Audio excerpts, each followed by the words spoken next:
Good morning, everybody, and welcome back. Today, I would like to speak to you about turning your situation around, particularly when you're in a negative situation in your finances, in your health, at your job, in your relationship, or anything that you can think about. What do we do when things aren't going our way or seemingly going our way? How do we respond to negative external circumstances? So I would like to go to the book of Acts, and in particular, Acts 16. We have Paul and Silas spreading the gospel in Philippi. So basically, they're spreading the word of Jesus. They're spreading the good news. And when they come to Philippi, they meet a woman who is possessed with an evil spirit. And here it is in Acts 16:16. And it came to pass, as we went to prayer, a certain damsel possessed with a spirit of divination met us, which brought her masters much gain by soothsaying. So this woman was possessed with a spirit that allowed her to tell the future.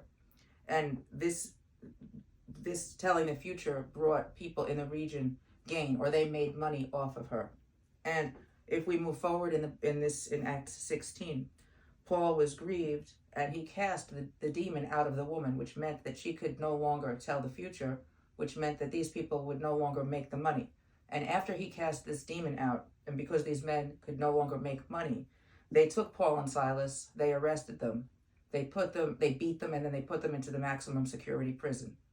And now I'm going back to what I started with, turning our situation around. What do we do when we are in a negative situation?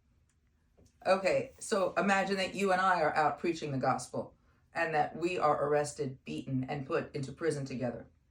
How would we respond? How would we respond to these circumstances? Would we be arguing with each other, debating about whose fault is it that we're in this mess right now, or complaining about the prison conditions, crying, wailing, begging to be released? Let's see what Paul and Silas did.